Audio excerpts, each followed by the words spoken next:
But just take a look at this. It's time for a little Alone in the Dark 2, the 1993 follow-up to Alone in the Dark 1.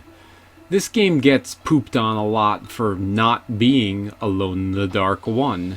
Everyone seems to just want a rehash of the Lovecraftian atmosphere, the puzzle solving, the haunted mansion, and it kind of gets an unfair shake that this game gets criticized for its action, for being too heavily oriented on the gunplay, but let's kind of dive into this thing critically and see if it's as bad as everybody makes it out to be of a sequel, or if people just had unreal expectations for what it should be. So let's talk about the shift to action. Clearly, when any survival horror game leaves its creepy roots behind and switches to an action-based game, we realize that that game is definitely going to be inferior, right? Don't you do us all a favor and leave before the audience gets pissed off? Oh, okay. Sorry there, Leon. I guess the point is, I don't think the tone was that awkward compared to the original.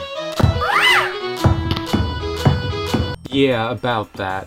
Okay, so maybe some of the haters have a little bit of credence to some of their complaints.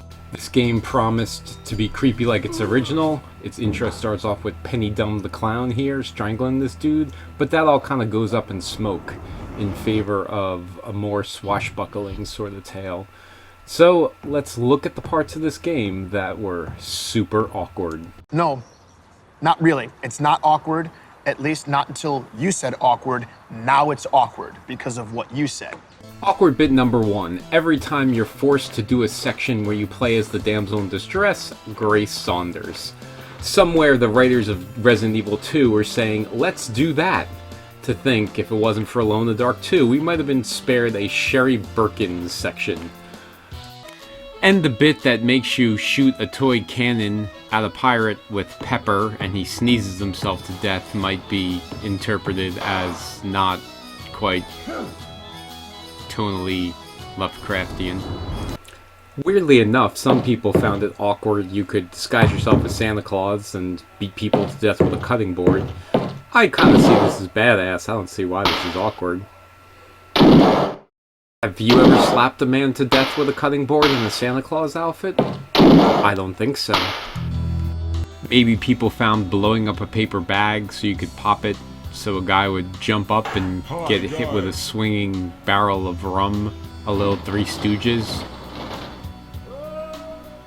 But this brings me to my point about where the good is with this game.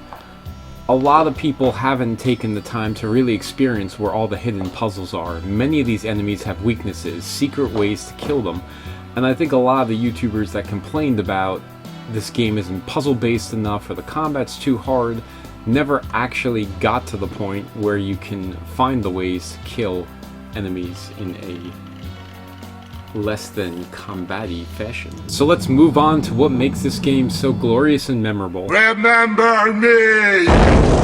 Remember me! Go back to the beginning and look at what we got going on here. First and foremost, I think this game would have been infinitely better if we still had the same zombie taxi driver from where the last game left off. That is a huge missed opportunity. Could you imagine the adventures these two could have went on? But I digress. I don't care what anybody says. This is a badass opening. Keep in mind, 1993. The only thing we have comparable at the time is Doom. And people said that, you know, maybe it was trend chasing, maybe it was trying to be too much like Doom. But there, at this moment in history, there's nothing else like this opening. It's in a 3D third-person world. We get this beautiful intro with the rag blowing in the wind, and boom! Alone in the Dark, goddamn 2. There it is. No apologies. So one of the areas that people complain about is the opening hedge maze. Well, if you can just find a way to get to the corner of the house, there is a magic tile that lets you skip the entire first 25% of the game and skip all that combat. You just got to get to this square and stand on it, and it magically teleports you past that first 25%. I've never seen anybody talk about this fact.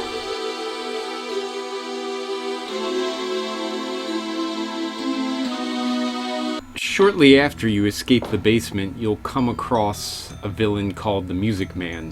Right beforehand, you'll discover his story and the pact that he signed with the Witch Elizabeth.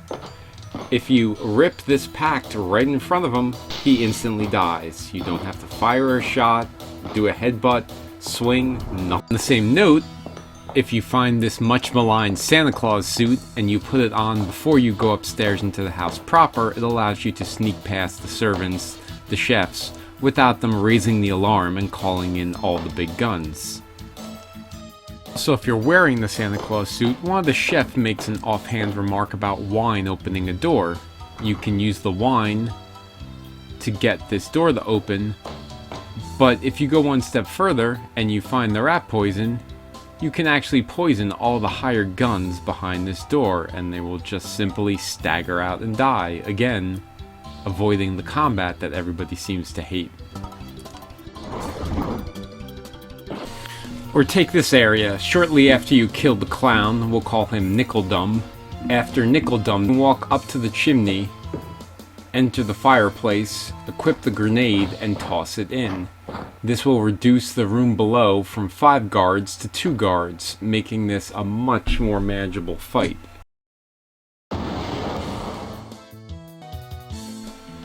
Also, I hear a lot of whining about the fact that you have to game the system a lot. You have to bottleneck guards, you have to force them into a hallway, there's no way to fight them straight on, you have to do these kind of awkward glitchy things just to win a fight. Has video games ever stopped being that? Have we ever stopped gaming the system? Let's take, for example, a modern game franchise that everybody knows and loves, Dark Souls. Every single enemy, there are methods of kiting them, there are methods of bottlenecking them, there are methods of playing with the aggro and forcing the enemy into a loop, like this guy does right here. Each time he backs off, the enemy starts to return to their guard post. Then you can get a free hit on them over and over again. Nobody criticizes Dark Souls for being this. It's just part of the gameplay. Alone in the Dark 2 had this in 1993, and now we say this has aged badly, the combat sucks, yada yada. Is it true? Let's look at what games were out in 1993. Doom was out, but most everything else, Day of the Tentacle, Myst, Gabriel Knight, were all adventure games. It wasn't until 1996 that we got Tomb Raider, the next evolution of the third-person action game. So, why do we look at Alone in the Dark 1 as the first survival horror, but we don't look at Alone in the Dark 2 as the first 3D third-person action game? I'm not saying it's not clunky by modern standards, but in 1993 it was the only game in town writing the rules of what the third-person action shooter would be. But let's look at what makes it poop. There's some of the rough spots that might leave a bad taste in your mouth. The game, undeniably, is a maze to start off. And while I did show you one of the finer points is how to skip this entire area, not many people seem to be able to find it, and that's not the standard. Not only does this maze difficult to explore, but some of the set camera angles really allow you to get shot and stun locked before you can actually even see who is doing the shooting. And to be fair to all the complaints, stun locking is a definite concern. If you get with 1 or 2 or 3 enemies with machine guns, forget it. You are absolutely DUN done. So does this game have a lot of warts and big ones? Yes. The combat is a problem. It's hard to aim, it's easy to get stun locked, it's easy to get shot from somebody off screen because of the fixed camera angles. But is it game breaking? No, not in the least. And for 1993, this was an accomplishment. This was the first fully fleshed out third-person action shooter.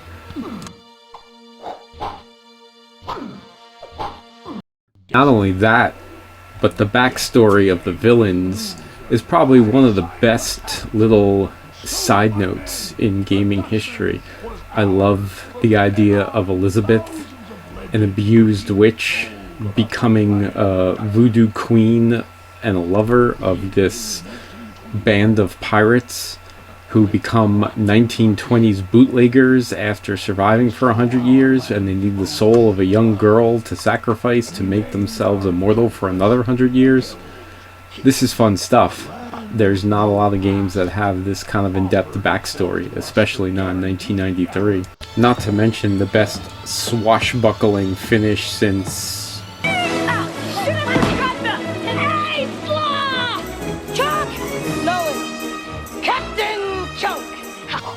Well, yeah, since that guy.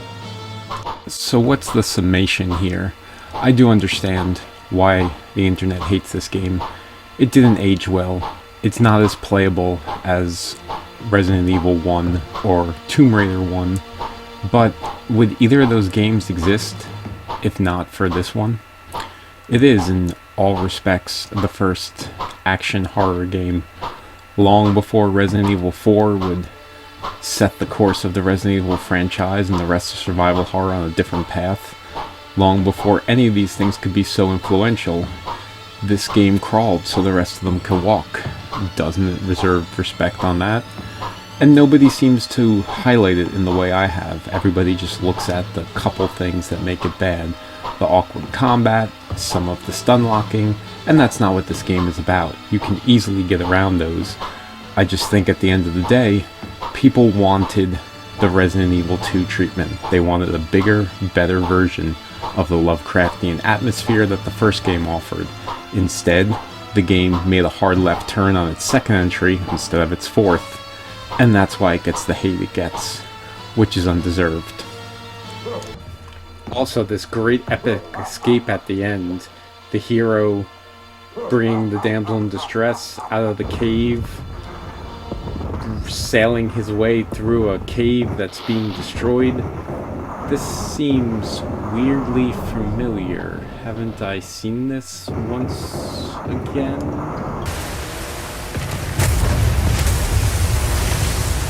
Nah, probably not. I'm sure I'm just making stuff up. That'll do it for me. Hope you enjoyed this. If you made this to the end, I thank you, because you're probably the only one. But if you want to check out my review on Alone in the Dark 3, like and subscribe. Goodbye, and thank you. Are you out of your mind? I knew you'd be fine if you landed on your butt.